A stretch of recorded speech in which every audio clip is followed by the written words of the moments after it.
So Travis, I know that the Montana Human Rights Network does work on issues around an anti-environmental movement that exists in the state.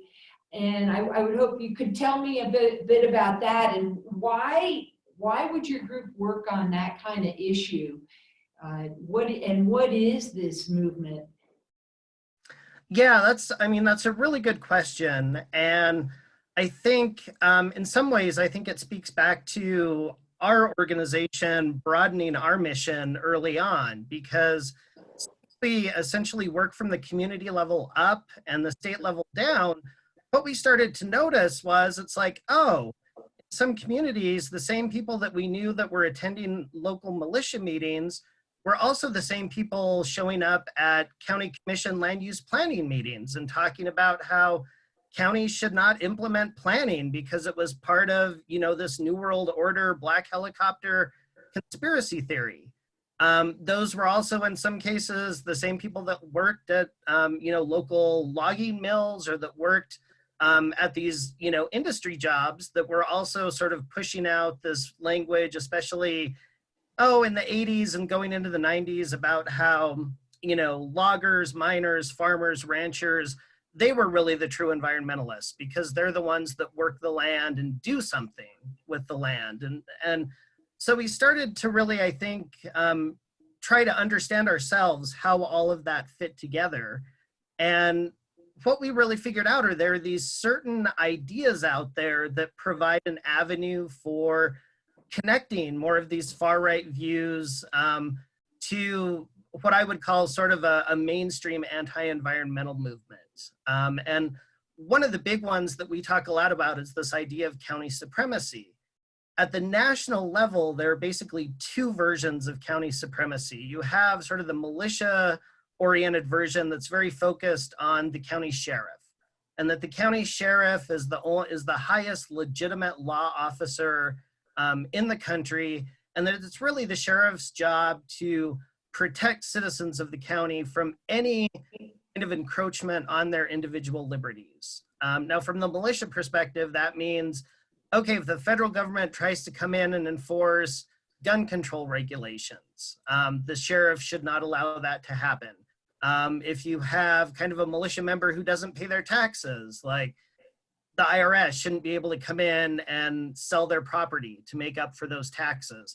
But you also started to see it bleed over, especially kind of in the 80s, after a lot of national environmental regulations were passed, that, if a farmer wants to use a certain pesticide that the EPA says they shouldn't be able to use, that if they come in and try to do any enforcement around that, the county sheriff should protect the farmers. So you have kind of this militia version of county supremacy, very focused on the supremacy of the county sheriff. You also have this kind of county supremacy notion that exists in the anti-environmental movement, whether that was sort of the sagebrush rebellion of the 70s, going into the wise use movement of the 80s and 90s, or now, what's personified most by like the Bundy family standoffs. But you have kind of this anti-environmental one that focuses a little bit more on the county commission.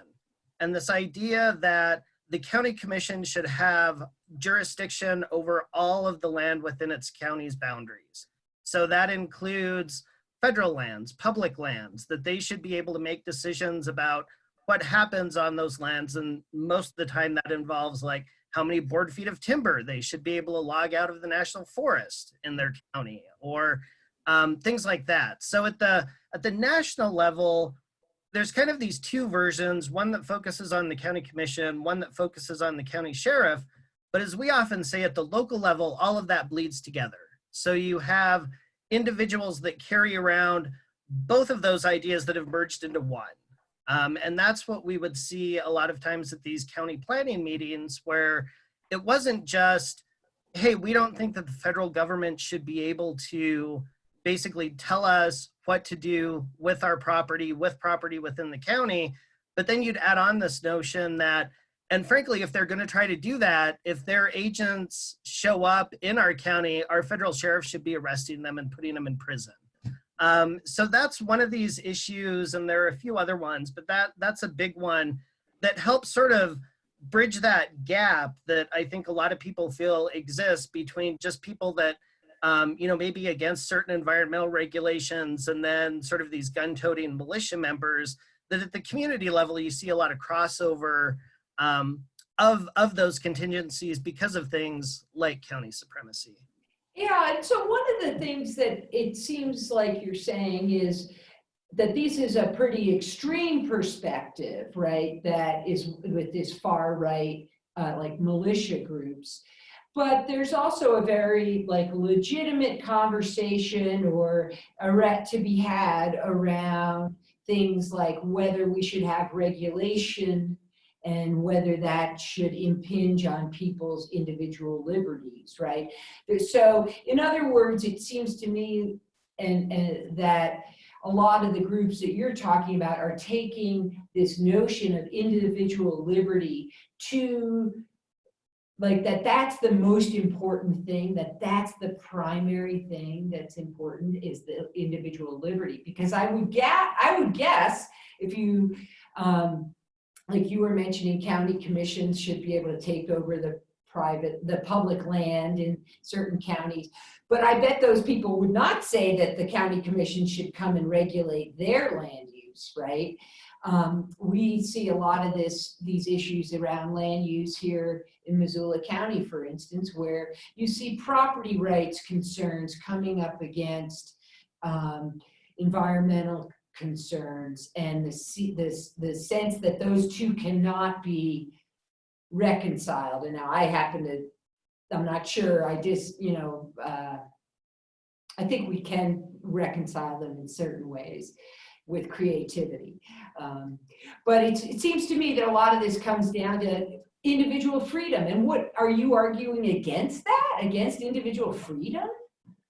No, I mean, I think what we really try to educate folks about is this dynamic. And part of the dynamic I think that you're describing there is something that we call margins to the mainstream, which is how do these ideas and these perspectives that originate at militia meetings, for instance, how do they make their way into these mainstream political circles where a lot of us are trying to have those legitimate discussions and debates that you're talking about?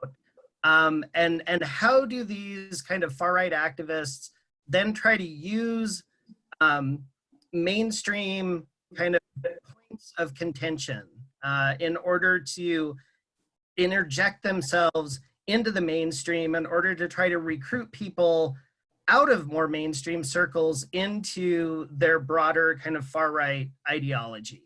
And I think this is a perfect example of how a good far-right organizer doesn't go into a community and look around and be like, okay, these are the people that are building consensus on some of these tough issues. How can I add value to that? No, they come into a community and they look for these issues that are culture war issues in those communities, these issues that are divisive, that are dividing people, and they try to interject themselves into that situation and wedge people off of that to basically recruit them into a movement that then we feel is much more dangerous, that is, you know, views the federal government as this enemy, that talks about how, you know, martial law is imminent, that there's going to be this next American Revolution. So they're trying to find avenues to do that. And I think one of the best examples of that I've ever heard is there was this guy named Floyd Cochran, who for years was involved with the Aryan Nations over in northern Idaho. And not just some like, send your $25 in every year to be a member, but he actually lived at the Aryan Nations compound outside of Hayden. He was like their communications director. I mean, he had a title, he had one of their uniforms, he was part of that leadership. Well, he eventually, in the early 90s, left the white nationalist movement. And so we had brought him on a speaking tour in Western Montana. And one of the things that he told those communities was, hey, when I was working for Aryan Nations and we wanted to start organizing in a community, I didn't go in and use racial slurs right away. I went in and used the spotted owl. And this was back in the 80s when the spotted owl controversy was huge and was having a real negative impact on local logging communities, and sort of all all of that was going on. And so that was the issue that they used to try to come in, establish themselves in a community and start trying to recruit people. That it's like, well, if we can get people that are, that are mad at the federal government about environmental regulations, and we can use that as the hook to sort of draw them in, that if they already hate the government and they're mad, and we can bring them along a little bit, maybe we can eventually get them to that point where they agree with us that Jewish people control the federal government and get them to buy into that bigger agenda. So I think you're exactly right that there's a very big difference between community members who have different perspectives on land use and property rights issues that are coming together and trying to hammer out proposals that probably in the end nobody gets everything they want, but are trying to figure out real answers for communities, versus these far-right activists that are going to try to inject themselves into these divisive debates, make these debates even more divisive and more divisive, and trying to recruit people then into their larger agendas.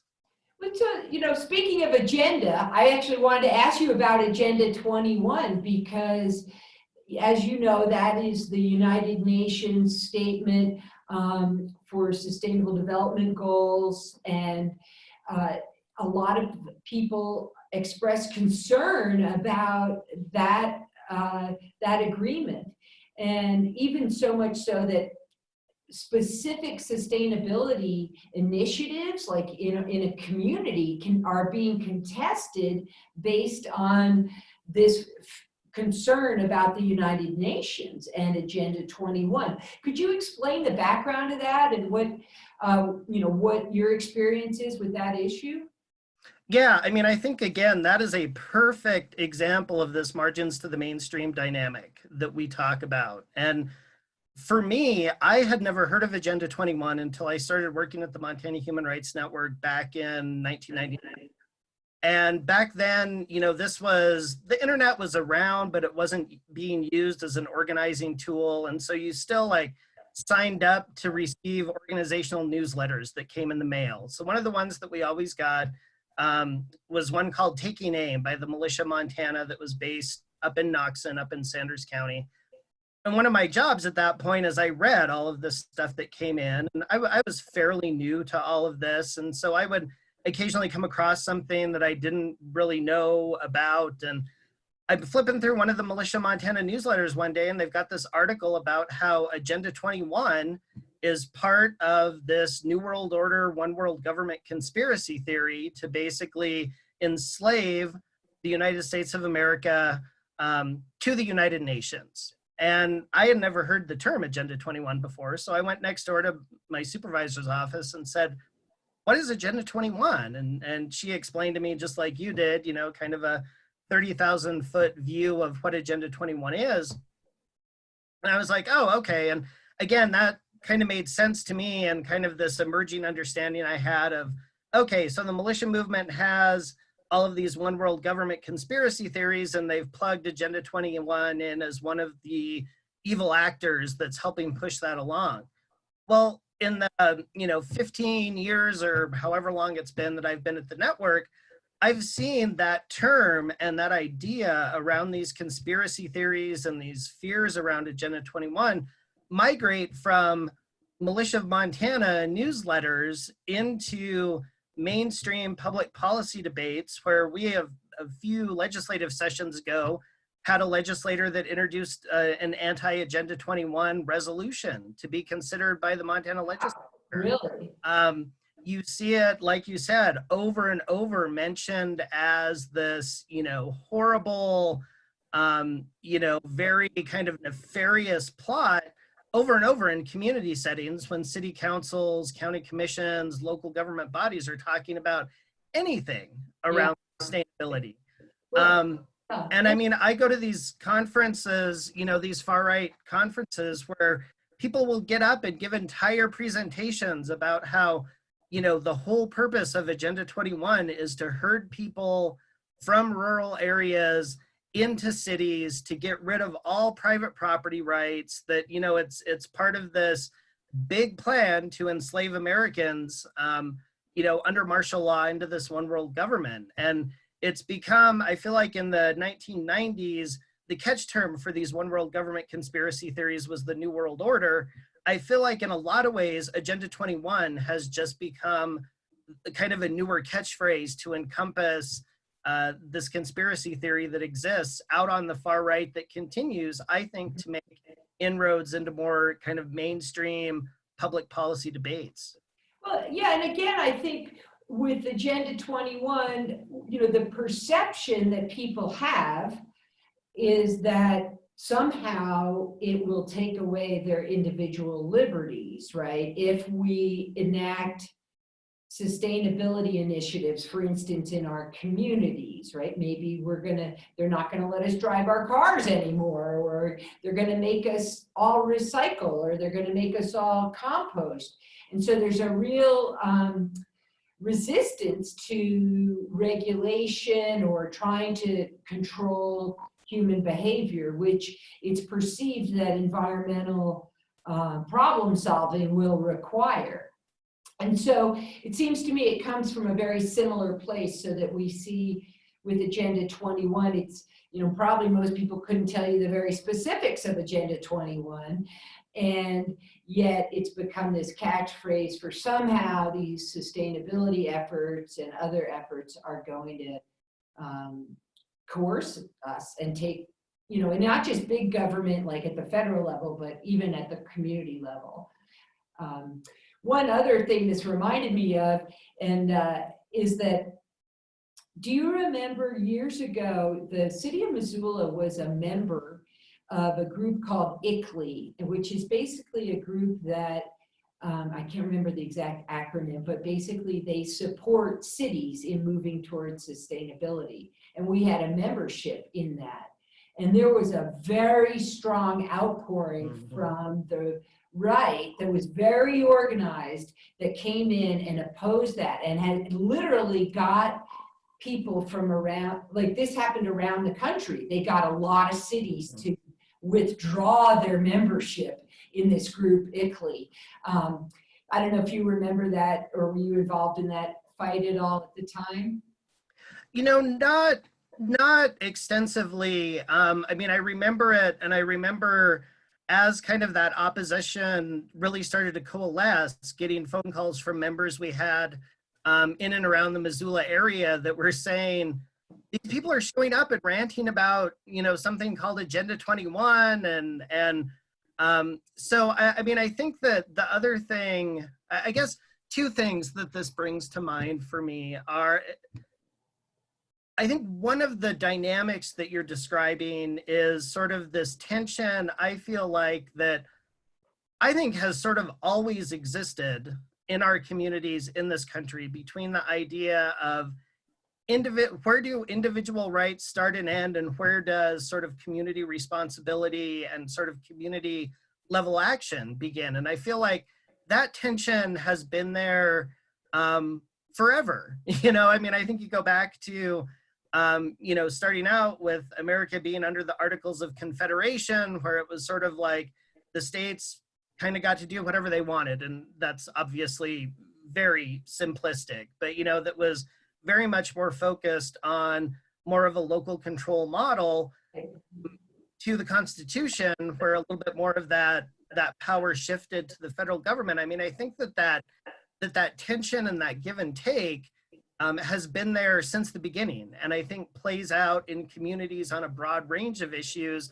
And that, I think, goes back to what you were saying before, that it's like I absolutely think good faith actors from all perspectives that want to engage on these issues that come up, want to try to have these difficult decisions, want to try to figure out, in policy where we draw those lines, so that there's a balance for individual versus community, and that continues to work together.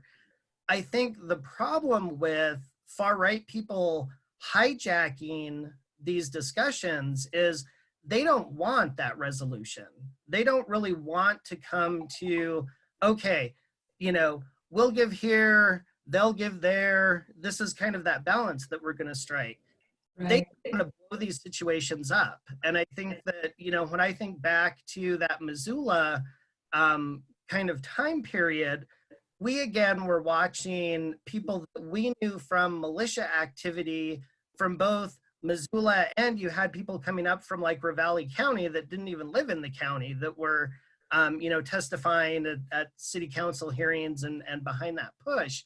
And I think that again is the influence that these folks can have is they come in and they don't want to have a legitimate discussion. They don't want to talk about creating good policy. They want to make these situations more contentious, more divisive. And really, it's all about sort of pushing communities apart in order to recruit than it is about having any sense of trying to bring a community together to address these real situations and these real tensions that exist.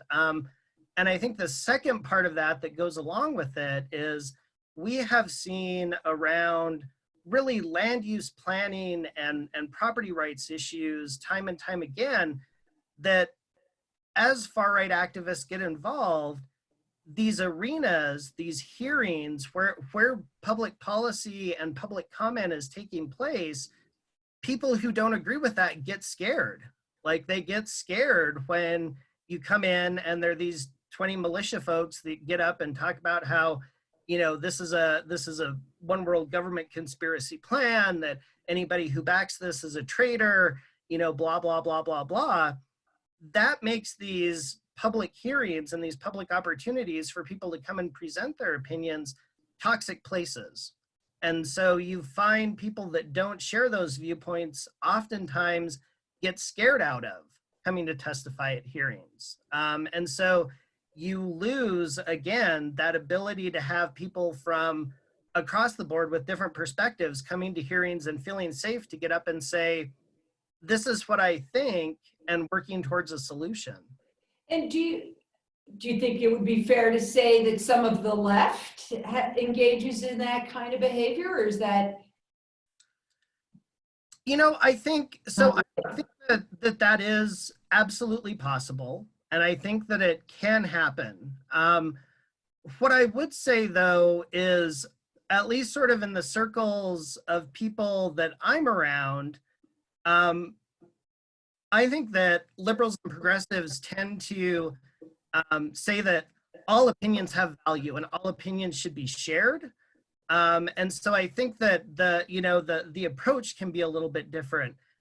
We years ago, and I think this idea of like kind of the violent left or the far left is something that's put out there, and I think there are examples of it that do exist.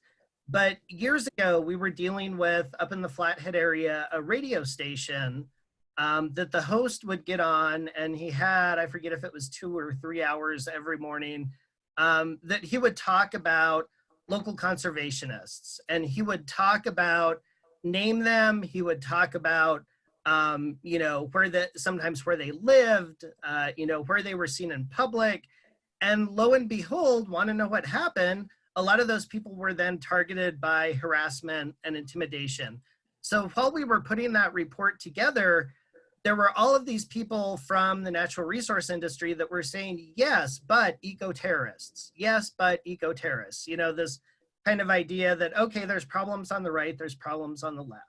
So we actually did a fairly extensive FOIA requesting through Forest Service, through BLM, through various land use agencies in the state, and asked them to send us information they had of these eco-terrorist events. And in some cases, people would point to, oh, well, there was, tree spiking going on in this area at this point in time. And so we ended up putting quite a bit of effort into trying to run down some of those. And pretty much in every case, like the things that we found from the land use agencies did not live up to the stories that we had heard that we were trying to verify. Mm-hmm. I'm definitely not going to sit here and say I think that people from all sorts of political viewpoints, there's the possibility that you can have, extreme views coming in, but I do feel like in a lot of these instances, especially sort of in the public policy arena, that we see the far right having more of an influence, and then sort of determining who feels safe getting up and talking about policies than we do necessarily the far left having some sort of equal pressure. And, you know, maybe another way to think about it is we all need really good education about how to participate well in public discussions, myself included. I mean, I've been doing this, you know, been involved in public dialogues for decades now. And I still think, oh, I could do this better or that better. And we're probably learning this less and less today. Like our kids are so on. But let me, I got one last question for you before we wrap up, Travis. This has been really interesting. And as I was thinking today about our lecture topic in this class and the fact that, you know, some very core beliefs in this country are tied to both extreme, but also very legitimate questions that may arise regarding implementation of sustainability efforts or policies and so on. And, you know, the kind of ideas we've talked about today are things like individual liberties, the concern that environmental protection might mean restricting our personal freedoms. And, you know, also this idea that of distrust of the government, increasingly distrust of media. And I was thinking about our current coronavirus crisis as I was, you know, thinking about these core ideas. And that seems to me something we're facing as a society right now. It's like, are we willing to give up our individual freedoms for the common good, right, in this case? Have you guys been talking about that at all, or what are your thoughts? Yeah, and I mean, I think, again, that kind of goes back to that tension that we talked about before that's sort of always there. But I think to your point about, you know, people trying to be better about kind of how they participate in policy discussions and policy development, I do think that one of the pieces that is really hard right now is, I think our current kind of political arena just sort of feels so toxic that I think a lot of people across the board feel like, well, I'm not, like, I don't want to engage in that. I don't want to be part of that. There's no point in being part of it. And by doing that, you know, we just, I think, continue to sort of lose those voices who are willing to step in and say, look, I may not agree with you on everything, but yeah, we should be able to have a discussion about this. And I feel like, I think we hear a lot from our members across the state and different communities that it just feels like there's less and less space for those discussions to happen.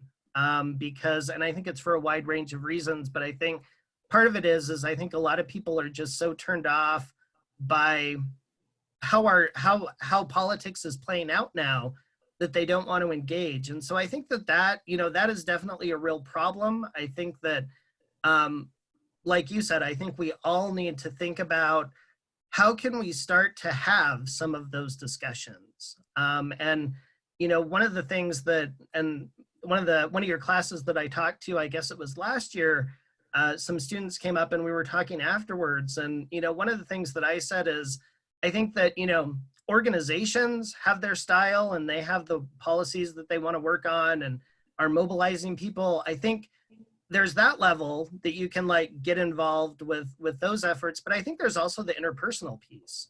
And I think that, you know, the example that I use because it applies is, you know, your uncle at Thanksgiving dinner, you know, those family members that, you know, have very different worldviews than you do. And one of the things I always really encourage people to do at these times is, it's like, with the people that you're interacting with, you may want to talk about, you know, big sustainability plans and, like, the policies that we'd like to see. And you may know that your uncle at Thanksgiving dinner isn't going to agree with you. And so I really encourage people on an interpersonal level to think about, okay, if this is the issue that I wanna talk about with this person, if I start at let's work with the city of Missoula to pass sustainability policies, they're immediately just going to want to fight with me about it. You know, it's immediately going to turn into an argument.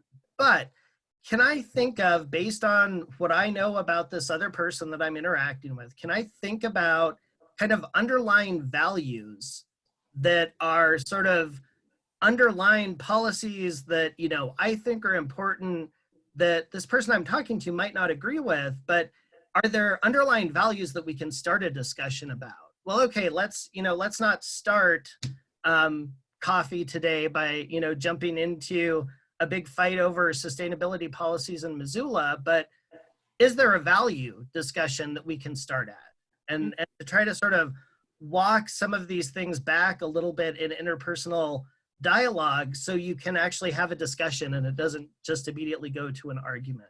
But that's interesting because some of those things immediately got like they're buzzwords like sustainability. So that you're saying like that could trigger people and you could talk about more the core values underlying it of clean water and clean air and healthy kids. Yeah. No, I think you're exactly right. And I think that a lot of those terms, and not just in kind of conservation and sustainability circles, but kind of across various issue work, have become, these terms that people just hear and immediately decide, oh, I absolutely like that or I absolutely hate that. And so, yeah, I think that, and again, this is more kind of just those personal conversations as you're going through your daily life, whether it's at work, it's at class, it's, whoever with extended family members, that I think that is a way maybe to be able to start to have some discussions. Okay, let's not go to that buzzword right now that's going to immediately put us into camps that disagree. Are there those underlying values that I think that we can agree on so we can start to have a discussion? And I mean, it's one of those things where I don't have any sort of peer-reviewed academic proof that works, but I know anecdotally it's worked for me. I know anecdotally it's worked for other people. And I think that it at least is a way of trying to start to have some of these discussions leading up to, these bigger policy debates where I feel like people just immediately take a side. It's maybe a slightly different way to start having discussions about issues that have become these buzzwords. Mm-hmm. Great. Well, this has been really helpful, Travis. I really appreciate you taking the time and sharing your thoughts with us today. And do you have any last words for the students in these times? Yeah, not really. I mean, I would really encourage people to, even though, the politics these days can feel really divisive and engaging in policy debates and all of that. I mean, I feel like it's still so important that people engage in our democratic processes, that they engage, when you have the opportunity to go to a meeting and offer comments on a policy, do that. Take advantage of the opportunities that are out there to educate yourself on issues, and then, be willing to stand up and say, hey, this is what I think. I think too often we can feel like, oh, this policy is being debated. I don't know it front to back. I don't understand all of the complexities of it. Therefore, my opinion doesn't matter. I think people should understand that going in and testifying can be as simple as saying, this is what I think. Mm-hmm. This is why I think this is important. And, you don't have to pretend to be a policy expert if you're not a policy expert, but that doesn't mean that you can't share how you feel about something and explain why it's important to you. And I just would encourage people to continue, educate yourselves and then, continue to take those opportunities to help shape and give input in the communities that we live in. Yeah, one of my favorite expressions is the world is run by those who show up. Yeah. It's so true. And that's exactly what you just said, right? If we don't show up, then we're ceding the playing field, if you will, to those that do. And you know, we may not be right all the time. I certainly know I'm not, but I can't let that stop me. That's an excellent point. Because ultimately these questions really are about values and the direction we want society to go, both in terms of how we treat each other and treat the land. So thank you so much, Travis. And I'm gonna turn off the recording here.